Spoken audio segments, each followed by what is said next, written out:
Audio क्रमांक 1, book code H_PN_06। पुस्तक का नाम गृहस्थ जीवन एक तपोवन।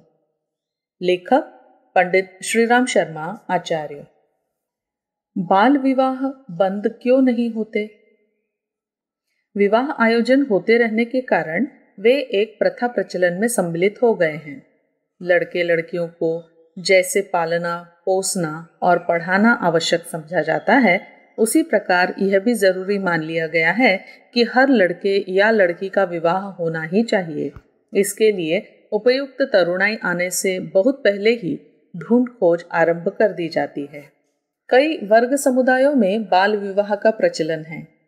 लड़की वाले सोचते हैं कि जिस बालक को अपने घर से निकाल बाहर करना है, उस पराई अमानत को घर में रोककर खिलाने पहनाने आदि के बोझ को सिर पर लादे रहा जाए या उसे जहां जाना है वहीं भेज दिया जाए। एक लाभ यह भी सोचा जाता है कि लड़का बड़ा होने पर इस संबंध में अपनी टांग अड़ाने लगेगा। लड़की की पसंदगी से लेकर दहेज में इच्छित वस्तुएं मांगने जैसी अनेक उलझनें खड़ी होंगी। जब तक उसका बौद्धिक विकास नहीं हुआ है, तभी तक यह काम निपटा दिया जाए तो अच्छा। विवाह में गुड़िया गुड्डो जैसा तमाशा तो होता ही है। उस उत्सव की जिम्मेदारी जितनी जल्दी देख ली जाए उतनी ही अच्छी रहे। पीछे समय आधम का तो एक काम अधूरा ही रह जाएगा। यह हसरत मन में ही बनी रहेगी। इसलिए जरूरी कामों में से एक इसको भी निपटा लिया जाए तो अच्छा है। ससुराल वालों को भी छोटी बहू घर आंगन में कूदती फुदकती दिखती है तो अच्छी लगती है। उसकी अपनी मर्जी कुछ होती नहीं, जैसा मन आया वैसा कर लिया, कह दिया। उसे कुछ ऐतराज भी नहीं होता। माँ बाप की याद आती है तो जल्दी जल्दी उसे मायके भेजते भी रहते हैं। दोनों घरों को अपना समझकर उसमें रिस पिस जाती है।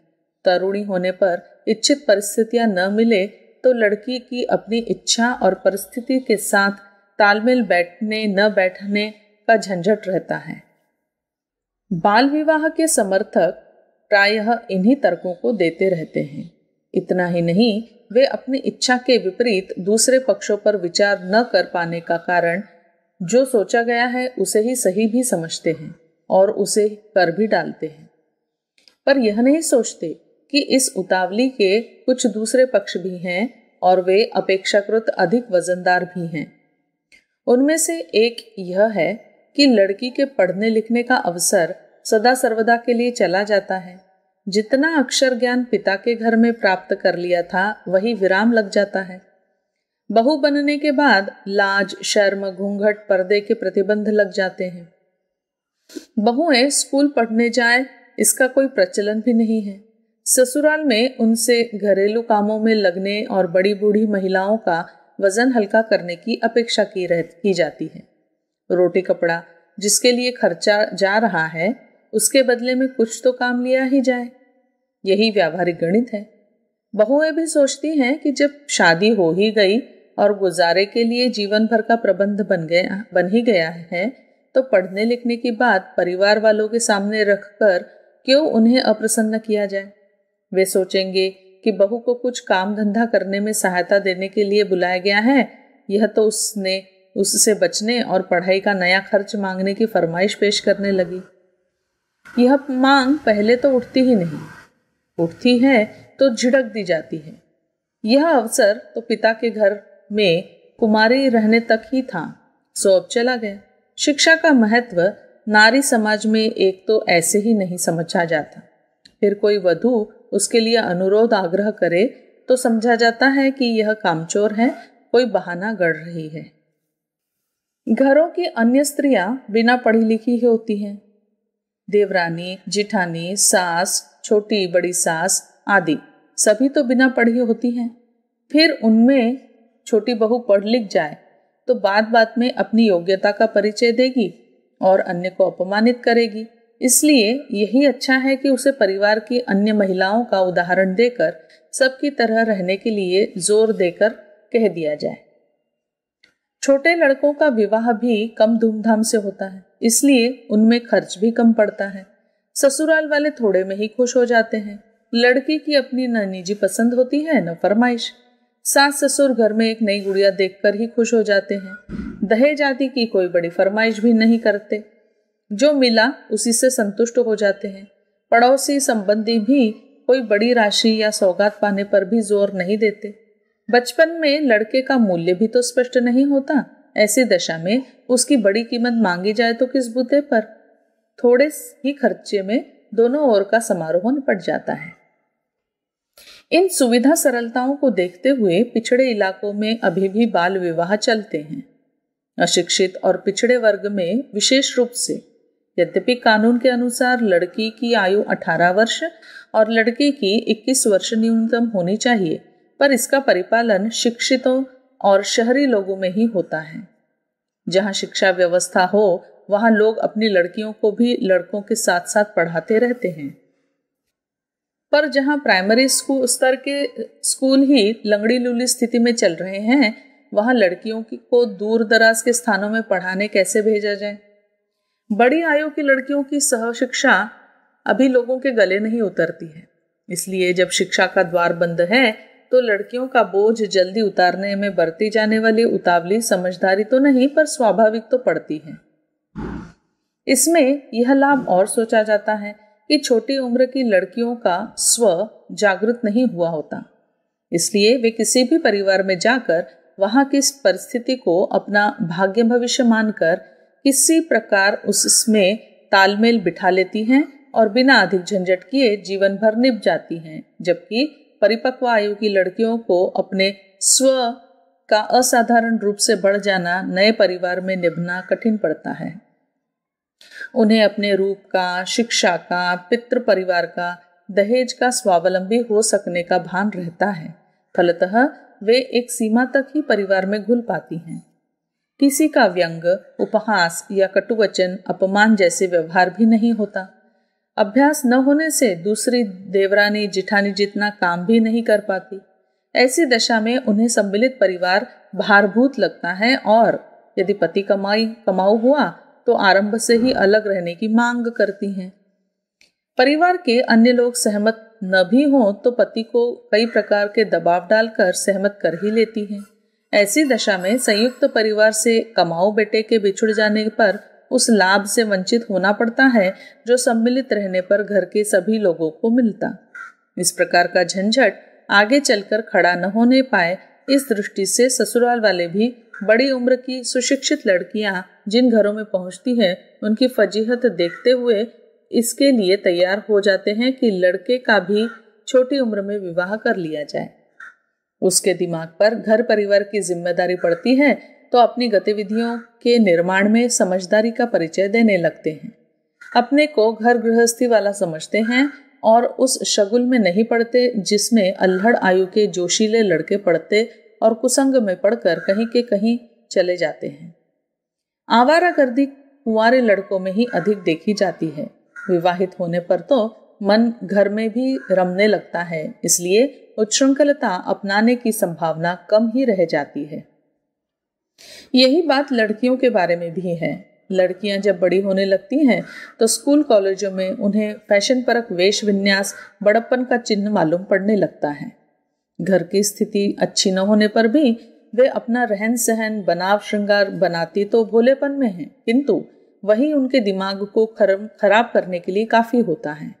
फैशन महंगा तो है ही, साथ ही साज सज्जा, धुलाई पुताई में ढेरों समय भी चाहता है। इस जंजाल में उनका मन विवाह की बात सोचता है और चाहती हैं कि उन्हें ऐसे घर बार मिले जहां इसी शान शौकत की जिंदगी बनी रहे, नौकर सब कामकाज करते रहें और उन्हें पति के साथ खर्चीले सैर सपाटे का अवसर मिलता रहे। लड़कियां भी टीवी सिनेमा देखती हैं। लड़कों की तरह उनके मन में भी सुंदर जोड़ीदार की आकांक्षा जग पड़ती है। भारत में सभी के शरीर औसत दर्जे के होते हैं। जिन्हें सुंदर कहा जाए ऐसे लड़कियां तो 100 पीछे मुश्किल से 1-2 निकलते हैं। उन्हीं को छांटने, चुनने या संयोगवश मिलने की प्रतीक्षा में वयस्क लड़के लड़कियां मन बनाए रहते हैं। ऐसी दशा में लड़के तो कई बार अपनी पसंदगी को पास करने का हट खुलेआम प्रकट कर देते हैं, किंतु लड़कियों के लिए चुनाव करना और फेल पास करना कठिन पड़ता है। जहाँ सुंदरता होती है वहीं अक्सर अन्य सुविधाओं का अभाव रहता है। ऐसी दशा में जिन लड़के लड़कियों को अपने सपनों के अनुरूप साथी नहीं मिलते, वे अपने भाग्य को कोसते और साथी को इसी कमी के कारण टोंचते रहते हैं। यह कठिनाई तब खड़ी होती है जब इन्हीं सुंदर जोड़ों पर उनका ध्यान अटकता है। इस रुझान को सिनेमा और टीवी उभारते हैं, जो उठती आयु वालों को भड़काते हैं और जो संभव है, सामान्य सुलभ है, उसके प्रति असंतोष पैदा करते हैं। युवक और युवतियों के सिर पर स्वप्न लोक छाया रहता है। यथार्थ गृहस्थ जीवन की उन्हें व्यावहारिक शिक्षा मिली नहीं होती। ऐसी दशा में उनका विलासी स्वप्न लोक व्यवहार में उतर नहीं पाता। न उनकी आर्थिक स्थिति ऐसी होती है, न सामाजिक, जिसमें वे सिनेमा के नर्तकों जैसा चटकीला भड़कीला जीवन यापन कर सके। सिनेमा तारकों को तो अभिनय के लिए के बदले में मोटी रकमें मिलती रह सकती हैं। वे कुछ भी विन्यास बनाते रह सकते हैं, पर जो छोटी बड़ी मजदूरी दुकानदारी करके गुजारा करते हैं, उन नर नारियों की जिंदगी तो व्यस्तता में ही गुजरती है। किफायतदारी भी अपनानी पड़ती है। ऐसी दशा में मितव्ययी जीवन ही अपनाना पड़ता है। तब सौंदर्य श्रृंगार के सज धज कैसे चले? इसी फिजूल खर्चे के लिए लड़की के बाप से दहेज तलब किया जाता है। दूसरे की स्थिति और कठिनाई की उपेक्षा की जाती है और चाहा जाता है कि बाप के घर से फटकार पड़ने पर ससुराल वालों को ही दुहा जाए। विवाह के अवसर पर दावत, बारात, जेवर, कपड़े, फर्नीचर आदि भी वयस्क लड़के लड़कियों को विवाह के अवसर पर खुश करने के लिए ही दिए जाते हैं। इस महंगाई के जमाने में कोई सदगृहस्थ कठिनाई से ही अपना परिवार पाल पाता है। तब किस प्रकार विवाह की शान शौकत का माहौल बनाने में वर वधू के अभिभावक ही नहीं, लड़कियां परोक्ष रूप से और लड़के प्रत्यक्ष रूप से ठाट बाट की मांग करते हैं। न मिलने पर कई प्रकार के विग्रह खड़े होते हैं।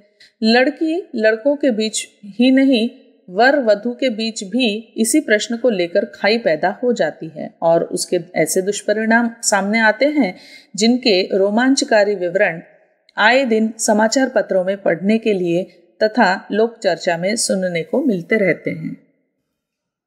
समझा जाता है कि बड़ी आयु तक लड़की लड़कों को सामने होने देना उचित नहीं। जब तक उनके रूप सौंदर्य की ठाट बाट की दहेज की मांग उनकी ओर से उभरे, तब तक उससे पहले ही बाल विवाह कर दिया जाए तो अच्छा। वर वधू तो अबोध होते हैं, उनकी तो कोई महत्वाकांक्षा होती नहीं।